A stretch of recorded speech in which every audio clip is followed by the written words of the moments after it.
तो हम लोग इतिहास में कोचिंग जंक्शन पे मौर्य साम्राज्य की बात कर रहे थे। तो मौर्य साम्राज्य में हम लोगों ने कुछ चीजें देखा था। मौर्य साम्राज्य, इसमें हम लोगों ने यह देखा था कि मौर्य वंश का उदय कैसे हुआ, मौर्य कौन थे, फिर मौर्य वंश के जो संस्थापक हैं चंद्रगुप्त मौर्य, और वो कौन थे, वो कैसे राजा बने, कौटिल्य और चंद्रगुप्त ने कैसे मिलकर उत्तर पश्चिम क्षेत्र को यूनानियों से मुक्त किया, और फिर वो मगध पर नंद वंश को हटाकर मगध पर शासन किए। और फिर हम लोग चंद्रगुप्त के साम्राज्य को भी देखे थे। चंद्रगुप्त को यूनानी लेखक सेंड्रोकोट्स और एंड्रोकोट्स के नाम से पुकारते हैं। कौन लेखक सेंड्रोकोट्स कहता है, कौन लेखक एंड्रोकोट्स कहता है, ये बातें भी हुई थी। चंद्रगुप्त के साम्राज्य विस्तार को विभिन्न ग्रंथों में जो बातें कही गई हैं कि कोई कहता है कि समुद्र पर्यंत समुद्र गुप्त का साम्राज्य था। तो एक विशाल साम्राज्य चंद्रगुप्त के अधीन था, जिसमें असम नहीं था। असम को छोड़कर मौर्य साम्राज्य के अंतर्गत असम नहीं रहा है। तो इस बात का ध्यान रखिएगा कि असम मौर्य साम्राज्य के अंतर्गत नहीं रहा है। अब चंद्रगुप्त के अगर धर्म की बात की जाए कि चंद्रगुप्त किस धर्म का अनुयायी था, तो चंद्रगुप्त पहले ब्राह्मण धर्म का अनुयायी था। कौटिल्य उसके पुरोहित थे, कौटिल्य उसके प्रधानमंत्री भी थे। फिर चंद्रगुप्त भद्रबाहु जो जैन साधु हैं, तो भद्रबाहु के प्रभाव में आकर चंद्रगुप्त जैन मतानुयायी बन गया। जैन मतानुयायी बन गया। जब पाटलिपुत्र में 12 वर्षीय अकाल पड़ा था, तब चंद्रगुप्त भद्रबाहु के साथ कर्नाटक के श्रवणबेलगोला पहाड़ियों की ओर चला गया, और वहीं भद्रबाहु का निधन हुआ, और वहीं श्रवणबेलगोला पहाड़ियों पर ही चंद्रगुप्त का भी निधन हुआ। चंद्रगुप्त ने जैन विधि यानी से अपना शरीरांत किया था। जैन विधि से शरीरांत जो किया जाता है उसे संलेखना विधि बोला जाता है। तो संलेखना विधि से चंद्रगुप्त ने अपना शरीरांत किया था। यहाँ एक चंद्रगिरी पहाड़ी है, और वहीं चंद्रगिरी एक मंदिर भी बना है, जिसमें चंद्रगुप्त संबंधी ढेर सारे चित्र भी उस पर अंकित हैं। तो इससे यह स्पष्ट होता है कि चंद्रगुप्त अंततः जैन मतानुयायी बन गया था। ये कहा जाता है जैन ग्रंथों द्वारा, विशेषकर परिशिष्ट पर्वन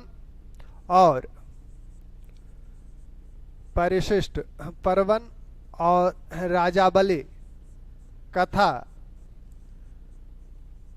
में यह कहा गया कि चंद्रगुप्त अपने पुत्र बिंदुसार के पक्ष में गद्दी त्याग कर दक्षिण चला गया, कर्नाटक चला गया, श्रवणबेलगोला चला गया, और वहीं अपना शरीरांत किया था। तो ये जो राजबली कथा और परिशिष्ट पर्वन में जो बात कही गई है, वो ये कि बिंदुसार के पक्ष में चंद्रगुप्त ने राजगद्दी त्यागा। तो बिंदुसार के पक्ष में चंद्रगुप्त ने राजगद्दी त्यागा, यानी चंद्रगुप्त मृत्यु के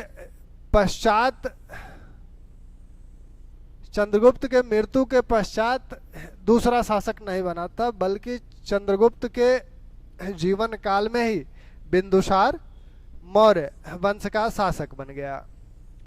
तो अब दूसरे जो शासक हैं मौर्य वंश के, मौर्य साम्राज्य के, वो हैं बिंदुसार। तो बिंदुसार के विषय में,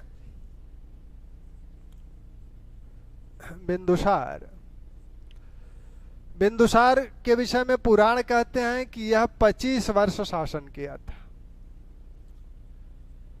25 वर्ष शासन किया। और बिंदुसार की विजयों के विषय में सिर्फ एक लेखक, तिब्बती लेखक तारानाथ उल्लेख करते हैं। तारानाथ कहते हैं कि बिंदुसार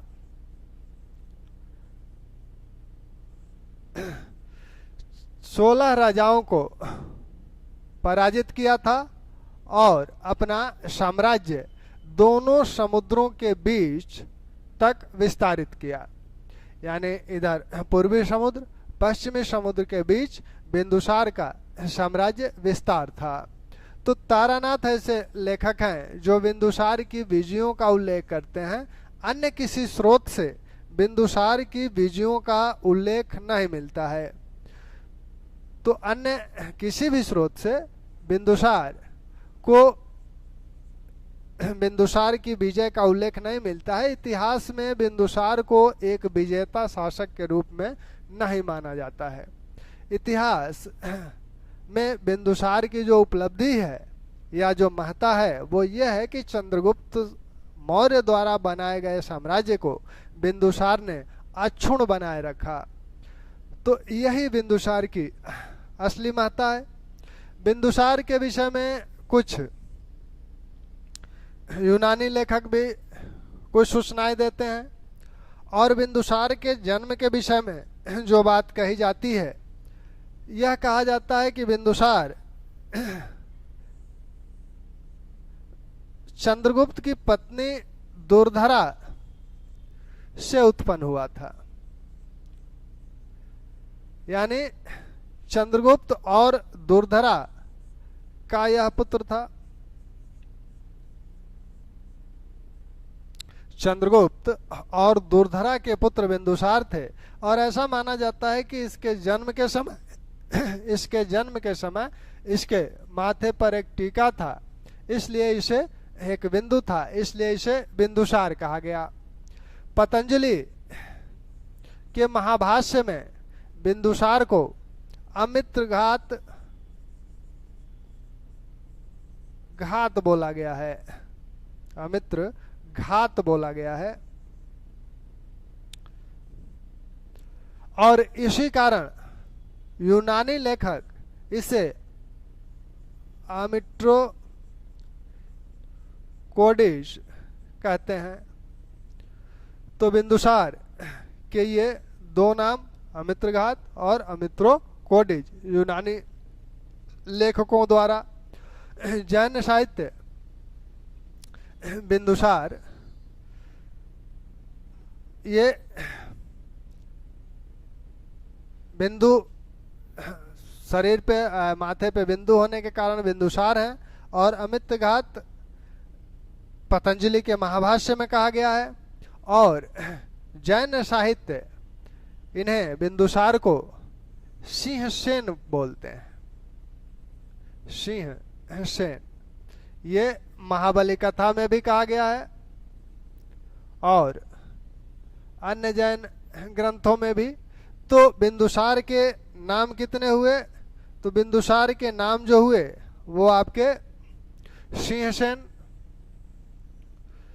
अमित्रघात, अमित्रोकोडिज और बिंदुसार तो है ही। सिंहसेन जैन ग्रंथ कहते हैं। यह नाम पतंजलि के महाभाष्य में उल्लिखित है। इस नाम से बिंदुसार को यूनानी लेखक जानते हैं। तो इस प्रकार बिंदुसार के ये 2-3 नाम हैं जो बार बार पूछे जाते हैं, इनका ध्यान रखिएगा। साथ में बिंदुसार की ऐसी कोई विजय नहीं है जिसका उल्लेख किया जाए, क्योंकि किसी ग्रंथ में किसी युद्ध का उल्लेख नहीं है, सिर्फ तारानाथ को छोड़कर। बिंदुसार की जो वैदेशिक नीति है उसका उल्लेख है यूनानी स्रोतों में। विभिन्न यूनानी लेखक जो हैं बिंदुसार का बिंदुसार और पश्चिमी एशिया के कुछ राजाओं के बीच जो संवाद है और जो संबंध है उसका उल्लेख करते हैं, जिसमें एथेनियस नामक विद्वान कहता है कि बिंदुसार ने सीरियाई नरेश को एक पत्र लिखा था और उस पत्र में बिंदुसार ने उससे 3 चीजों की मांग की थी, और वो 3 चीजें कौन कौन सी हैं? सूखी अंजीर, मीठी मदिरा और एक सोफिस्ट यानी दार्शनिक की बात की गई है। तो बिंदुसार की जो वैदेशिक नीति है उसको अगर देखा जाए, बिंदुसार की वैदेशिक नीति जो चंद्रगुप्त द्वारा शुरू की गई थी उसी को बिंदुसार ने आगे बढ़ाया, जिसमें एथेनियस नामक विद्वान कहता है कि बिंदुसार ने सीरियाई नरेश को एक पत्र लिखा था और उस पत्र के माध्यम से 3 चीजों की मांग की थी। वो 3 चीजें थी सूखी अंजीर, मीठी मदिरा और एक सोफिस्ट यानी दार्शनिक। सीरियाई नरेश ने इसको सोफिस्ट को छोड़कर अन्य 2 चीजें भिजवा दी थी, तो सोफिस्ट को उसने नहीं भिजवाया था, इन 2 चीजों को भिजवा दिया था। सोफिस्ट के विषय में उसने कहा था कि हमारे देश के कानून के अनुसार दार्शनिकों का क्रय विक्रय वर्जित है, तो इसलिए हम सोफिस्ट नहीं दे सकते। अब इससे 2 चीजें स्पष्ट होती हैं कि सीरिया से भारत का व्यापार रहा होगा और सीरियाई नरेश बिंदुसार के बीच मधुर संबंध थे। तीसरी बात यह स्पष्ट होती है कि बिंदुसार दार्शनिक वाद विवाद में रुचि रखता था, इसीलिए उसने सोफिस्ट या दार्शनिक की मांग की थी। तो अगर ये कहा जाए कि मौर्य साम्राज्य या मौर्य राजाओं में कौन दार्शनिकों में रुचि रखता है, तो वो आपका बिंदुसार है। अब एस्ट्रेबो भी कुछ कहता है। एस्ट्रेबो क्या कहता है? एस्ट्रेबो कहता है कि जिस प्रकार सेल्यूकस ने चंद्रगुप्त मौर्य के दरबार में मेगास्थनीज को अपना राजदूत बनाकर भेजा था, उसी प्रकार सीरियाई नरेश ने डाइमेकस को अपना राजदूत बनाकर बिंदुसार के दरबार में भेजा था। तो मेगास्थनीज को सेल्यूकस ने अपना दूत बनाकर चंद्रगुप्त के दरबार में भेजा था। यह बात एस्ट्रेबो ने ही कही है, और यही एस्ट्रेबो यह भी कहता है कि सीरियाई नरेश ने डाइमेकस को अपना दूत बनाकर किसके दरबार में भेजा था? बिंदुसार के दरबार में भेजा था। तो बिंदुसार के दरबार में यह दूत आया था। ऐसे ही प्लिनी कहता है कि मिस्र नरेश टालमी द्वितीय फिलाडेल्फस ने डायनोसियस को अपना दूत बनाकर मौर्य दरबार में भेजा था। यानी मिस्र का शासक, ये कहता है सीरिया का शासक ने डाइमेकस को अपना दूत बनाकर भेजा था। ये कहते हैं कि मिस्र के शासक टालमी द्वितीय फिलाडेल्फस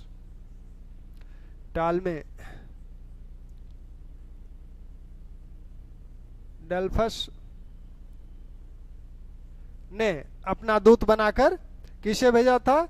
डायनोसियस को।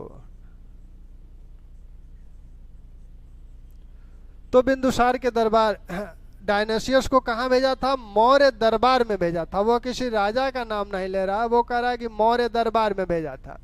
और यह दूत किसका था? दूत है टालमी द्वितीय फिलाडेल्फस का। तो टालमी द्वितीय फिलाडेल्फस का दूत है, यह शासक अशोक और बिंदुसार दोनों का समकालीन है। अशोक के समय में भी ये था और बिंदुसार के समय में भी था। तो यह स्पष्ट रूप से यह बताना कि डायनोसियस किसके काल में आया था, किसके दरबार में आया था, अशोक के दरबार में आया था कि बिंदुसार के दरबार में आया था, यह सही नहीं बताया जा सकता। इसलिए इतिहासकार कहते हैं कि डायनोसियस आया तो था, लेकिन किसके काल में आया था यह बताना, स्पष्ट रूप से बताना संभव नहीं है। तो मौर्य दरबार में 3 दूत आए थे। पहला मेगास्थनीज, उसे सेलुकस ने भेजा था, चंद्रगुप्त के दरबार में आया था। दूसरा डायमेकस, सीरियाई नरेश ने इसे भेजा था और यह बिंदुसार के दरबार में आया था। और तीसरा दूत डायनोसियस, यह मिस्र नरेश टालमी द्वितीय द्वारा भेजा गया था और बिंदुसार या अशोक के दरबार में आया था। ठीक, तो बिंदुसार के विषय में ये उनके वैदेशिक संबंध है। बिंदुसार माना जाता है, जो बौद्ध ग्रंथ या अन्य ग्रंथ मानते हैं कि बिंदुसार के 100 पुत्र थे और बिंदुसार के 100 पुत्रों में उत्तराधिकार के लिए कौन सबसे ज्यादा योग्य है। तो उत्तराधिकार की योग्यता या उत्तराधिकारी कौन हो इन 100 पुत्रों में से, उसका चयन कैसे किया जाए, इसके लिए बिंदुसार ने पिंगल वत्स को की अध्यक्षता में एक कमेटी बनाई थी। पिंगल वत्स कौन है? पिंगल वत्स एक आजीवक संप्रदाय के साधु हैं। बिंदुसार, इसके पहले अगर बिंदुसार का धर्म देख लिया जाए, बिंदुसार का धर्म यह है कि वह ब्राह्मण मतानुयायी है। बिंदुसार ब्राह्मण मतानुयायी है।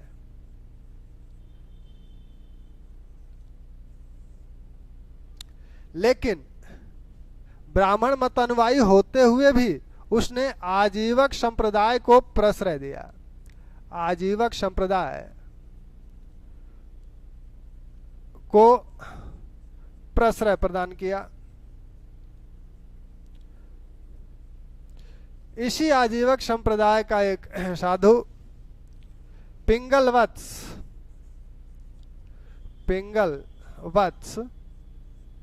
बिंदुसार के दरबार में रहता था। पिंगल वत्स का बिंदुसार बहुत सम्मान करता था और इसी पिंगल वत्स को उत्तराधिकारी के चयन की जिम्मेदारी दी गई थी। हालांकि पिंगल वत्स कुछ स्पष्ट नहीं किए थे और जंगल में चले गए थे, वनवास ले लिए थे। तो ये बिंदुसार, अब बिंदुसार से जो भी प्रश्न आने हैं इन्हीं के बीच में आते हैं, इन्हीं के बीच में आने हैं। बिंदुसार का जो उत्तराधिकारी है वह अशोक है। बिंदुसार के बाद शासक कौन बना? बिंदुसार का पुत्र अशोक।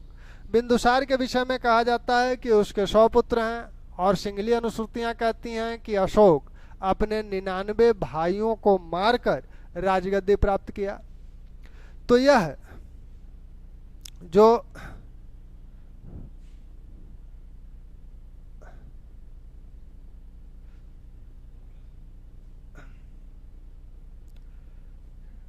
नहीं कुछ, तो बिंदुसार के बाद अगले शासक हैं अशोक।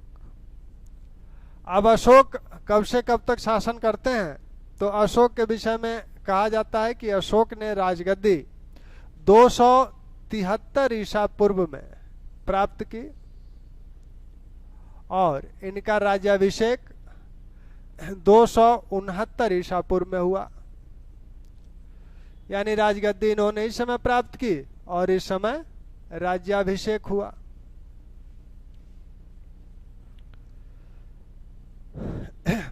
और पुराणों के अनुसार इन्होंने 37 वर्ष शासन किया था।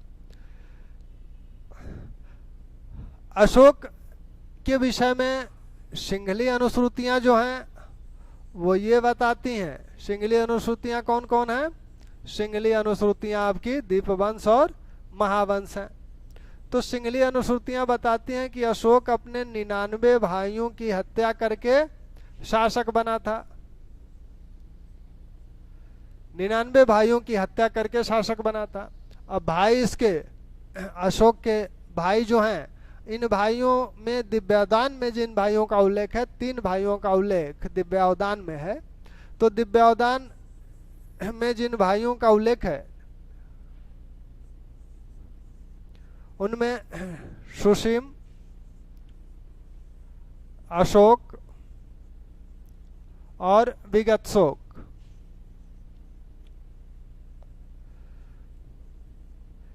इसी सुसीम को सिंगली अनुश्रुतियां सुमन कहती हैं और विगतशोक को तिष्य कहती हैं।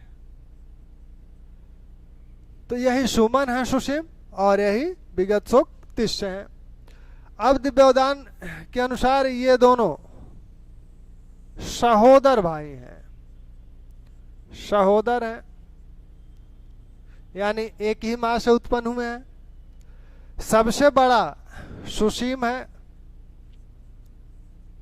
और सबसे छोटा, बिंदुसार के पुत्रों में सबसे बड़ा सुसीम था और सबसे छोटा विगतशोक था।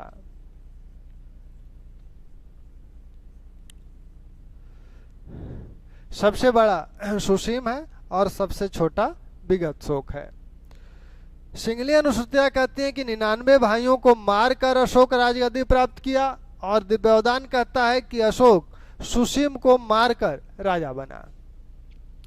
अब दिव्यावदान ये नहीं कहता है कि वो अपने सभी भाइयों का वध किया, लेकिन सिंगली अनुश्रुतियां कहती हैं कि अशोक अपने सभी भाइयों का वध करके राजा बना।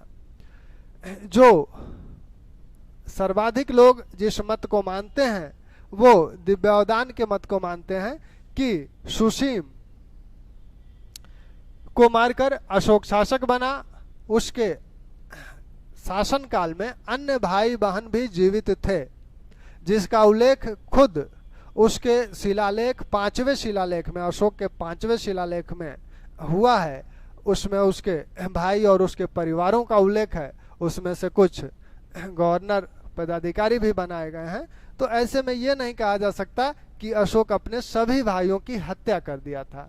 ये माना जाता है कि अशोक सुसीम की हत्या करके राजगद्दी प्राप्त किया था। हो सकता है सुसीम के कुछ भाई उसका पक्ष ले रहे हों, सुसीम का, और सुसीम के मारे जाने के पश्चात वो अशोक से युद्ध किए हों। तो ये जो अव्यवस्था का काल था साम्राज्य में, इस अव्यवस्था को व्यवस्थित करने में अशोक को 4 वर्ष का समय लग गया। इसीलिए अशोक ने 273 ईसा पूर्व में राजगद्दी तो प्राप्त कर ली, लेकिन 269 ईसा पूर्व में अपना राज्याभिषेक कराया। तो ये 4 वर्ष का जो समय था वह साम्राज्य को व्यवस्थित करने के लिए था और व्यवस्थित करने के पश्चात वह अपना राज्याभिषेक कराया। बिंदुसार के काल में अशोक अवंती का गवर्नर था और सुसीम तक्षशिला का गवर्नर था। बिंदुसार के काल में एक बार तक्षशिला में विद्रोह हुआ था। उस विद्रोह का दमन सुसीम नहीं कर पाया, इसलिए अशोक को उसके दमन के लिए भेजा गया। अशोक उस विद्रोह का दमन कर दिया। वहां की जनता ने अशोक से जो शिकायतें की थी उसमें यह बताया था कि हमें राजा और राजकुमारों से कोई विद्वेष नहीं है, लेकिन ये जो क्रूर अमात्य हैं हमारी प्रताड़ना करते हैं। तो अशोक उसी दौरान अशोक जनता को वहां संतुष्ट किया और विद्रोह को शांत किया। उसी समय संभवतः जब वो गया था, उसी समय यहाँ पहाड़ी राज्य एक स्वदेश की भी विजय अशोक ने की थी। तो स्वदेश की विजय अशोक द्वारा इसी समय की गई थी। अगर ये कहा जाए कि स्वदेश की विजय कब की गई थी, किसके द्वारा की गई थी, तो यह बिंदुसार के काल में किया गया था। और इस विजय को किया किसने था? इस विजय को किया था अशोक ने। तो बिंदुसार के काल में यह विजय की गई थी और इसे अशोक ने जीता था।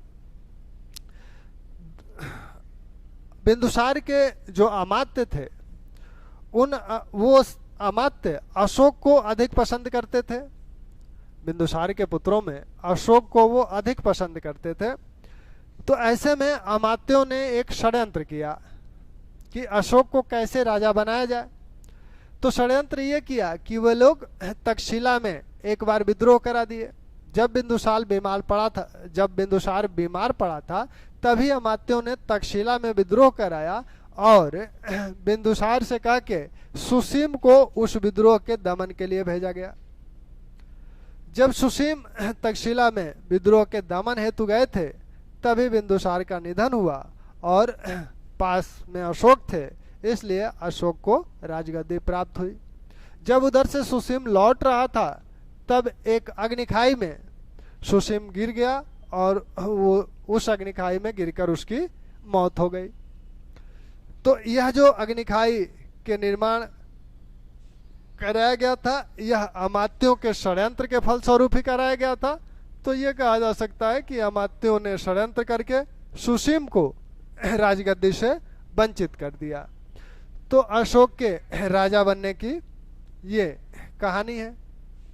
अशोक को विभिन्न नामों से जाना जाता है। पुराण अशोक को अशोक वर्धन कहते हैं। पुराण इसे अशोक वर्धन कहते हैं। अशोक के अभिलेखों में उसे देवानाम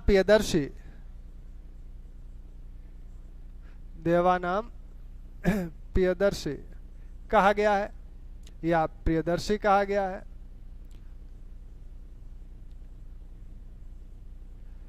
तो इसी के मास्की अभिलेख में अशोक को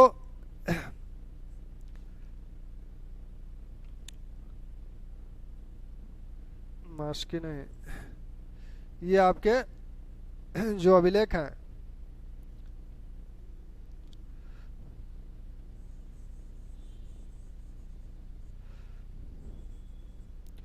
नेतुर,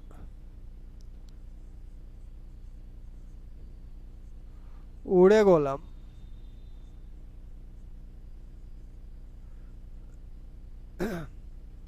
मास्की, गुर्जरा, इन अभिलेखों में अशोक का नाम अशोक मिलता है। अशोक का नाम अशोक, मास्की, गुर्जरा, नेतुर, उड़ेगोलम, ये तीन अभिलेख आपके, ये तीन अभिलेख कर्नाटक से प्राप्त हैं और ये आपका मध्य प्रदेश से प्राप्त है। तो इन्हीं चार अभिलेखों में अशोक को अशोक कहा गया है। अन्य जगह अशोक को देवानामप्रिय या प्रियदर्शी ये कहा गया है। पुराण में उसे अशोकवर्धन कहा गया है।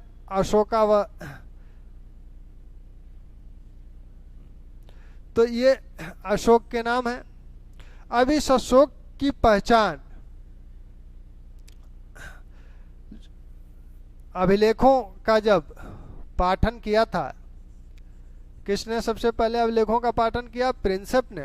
तो प्रिंसेप ने जब अभिलेखों का पढ़ा था तब देवानामप्रिय को वह श्रीलंका के शासक तिस बताया था कि यह देवानाम श्रीलंका का शासक तिस है। लेकिन टर्नर ने यह बताया कि यह श्रीलंका का शासक तिस नहीं है बल्कि यह देवानाम अशोक है।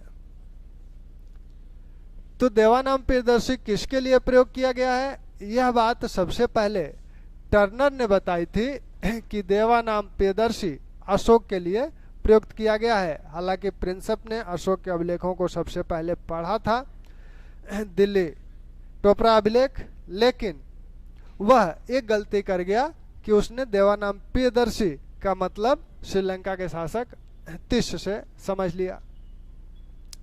तो ये अशोक के, अब अशोक के परिवार की बात की जाए, अशोक के पत्नियों या उनकी माता का नाम, तो उनकी माता का नाम धर्मा मिलता है।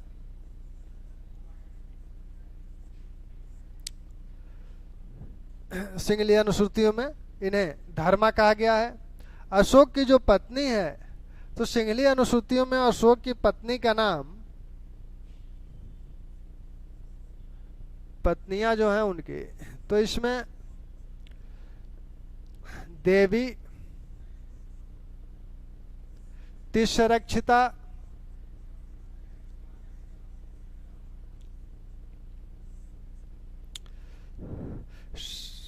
संघमित्रा, असंघमित्रा, पद्मावती, पद्मावती, करुवाकी, तो इतनी पत्नियों का उल्लेख मिलता है। देवी जो हैं, सिंगली अनुश्रुतियां कहती हैं कि अशोक जब उज्जैन का, अवंती का राज्यपाल था और उज्जैन जा रहा था, तो वहीं विदिशा में एक व्यापारी की पुत्री से इसका प्यार हुआ और उसी से इसका विवाह हो गया।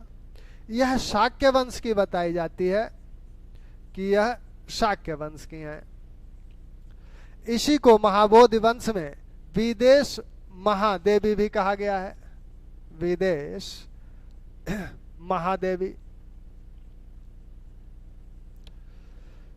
तिस्सरक्षिता संघमित्रा अशोक की प्रथम राजमहिषी हैं और अशोक के काल में ही इनका निधन हो गया था। इनके बाद तिस्सरक्षिता अशोक की राजमहिषी बनी।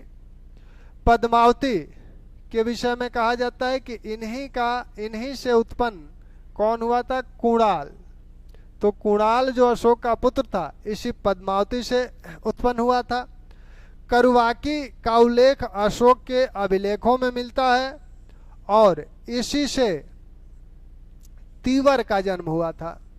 अशोक के जो पुत्र तीवर हैं, इसी करुवाकी से उत्पन्न हुए थे। देवी के जो पुत्र हैं महेंद्र और पुत्री संघमित्रा, ये देवी से उत्पन्न हुए थे। तो अशोक के जिन पत्नियों और पुत्रों का उल्लेख मिलता है, उसमें देवी, जिसका उल्लेख सिंगली अनुश्रुतियां करती हैं, इसी को महाबोधि वंश में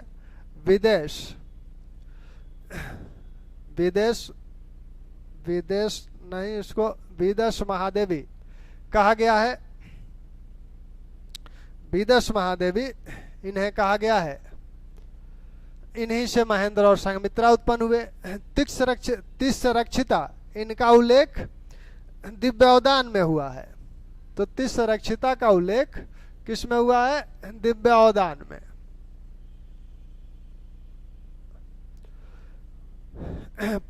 पद्मावती से कुणाल उत्पन्न हुए, करुवाकी से तीवर उत्पन्न हुए। तो अशोक के इन्हीं पत्नियों और पुत्रों का उल्लेख मिलता है। अशोक के राज्याभिषेक, अशोक के अभिलेखों में जो काल गणना की गई है वो उसके राज्याभिषेक वर्ष से की गई है और अशोक का राज्याभिषेक वर्ष है 269 ईसा पूर्व। अशोक के राज्याभिषेक के 8वें वर्ष एक युद्ध हुआ था जिसे कलिंग का युद्ध कहा जाता है। तो अशोक के राज्याभिषेक के 8वें वर्ष एक युद्ध हुआ। कौन सा युद्ध है? कलिंग का युद्ध है।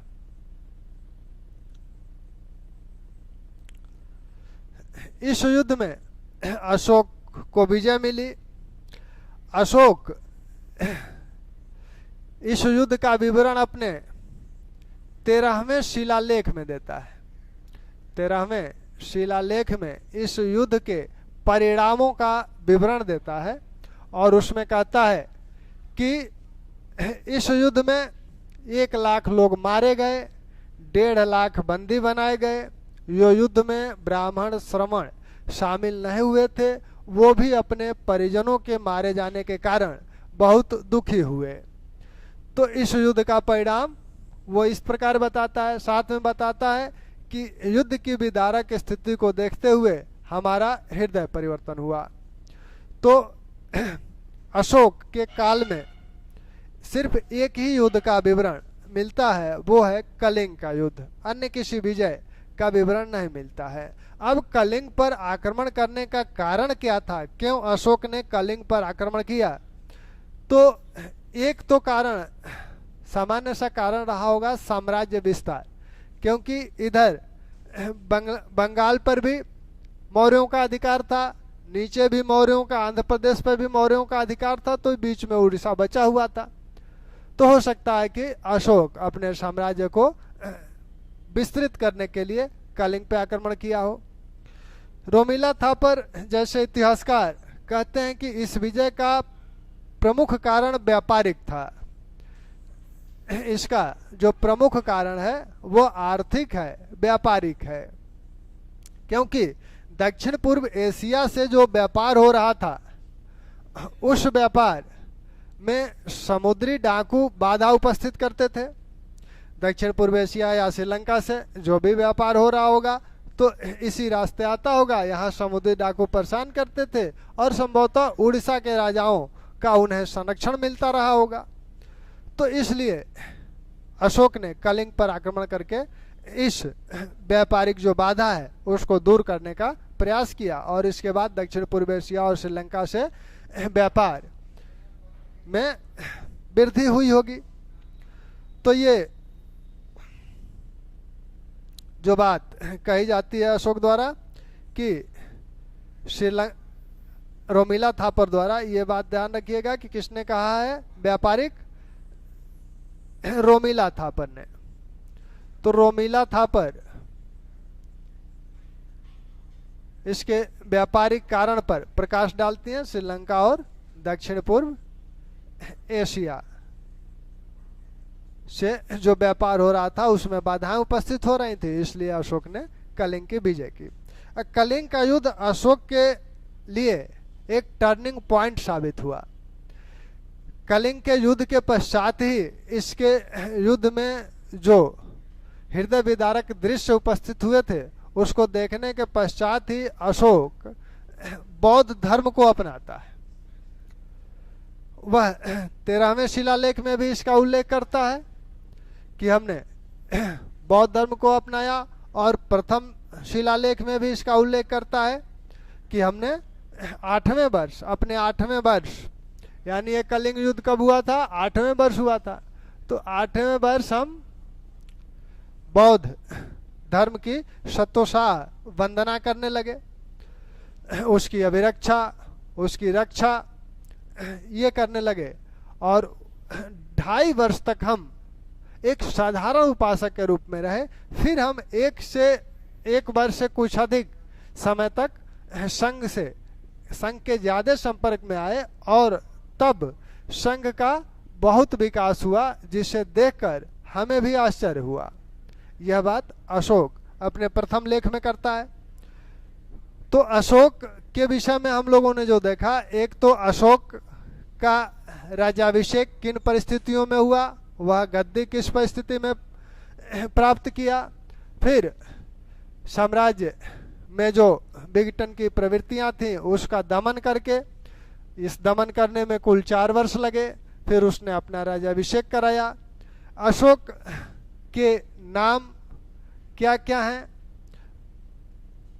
विभिन्न ग्रंथों में अशोक के जो नामों का उल्लेख किया गया है वो, और साथ में अशोक के पत्नियों और उसके पुत्रों का नाम। तो इतना हम लोगों ने अशोक के विषय में देखा। अब अशोक के विषय में जानने का एक प्रमुख विषय है अशोक का धर्म। तो अशोक का अपना व्यक्तिगत धर्म क्या था, और अशोक का जो धम्म नीति है, अशोक की जो धम्म नीति है जो उसके अभिलेखों में उल्लिखित है वह क्या है, क्या दोनों अलग अलग हैं? तो देखने में यह मिलता है कि अशोक का जो व्यक्तिगत धर्म है वह बौद्ध धर्म है, और उसकी जो धम्म नीति है वह क्या है, इस पे विद्वानों ने भिन्न भिन्न मत दिया है अपना। तो अगले लेक्चर में हम लोग अशोक का धम्म और उसकी धम्म नीति देखेंगे। थैंक्स।